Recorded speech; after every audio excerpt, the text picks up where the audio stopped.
আবহাওয়ার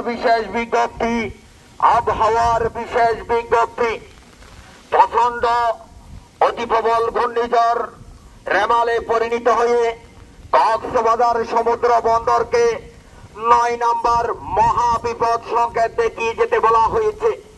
আমি আবার বলছি 9 নম্বর মহাবিপদ সংকেত দেখিয়ে যেতে বলা হয়েছে। আপনারা যারা উপকূলীয় বাসিন্দাগণ, যাদের বাড়িতে পঙ্গু লোকজন রয়েছে, যাদের গর্ভবতী মহিলা রয়েছে, তাদের বাড়িতে বৃদ্ধ মুরব্বী এবং শিশু সহ রয়েছে,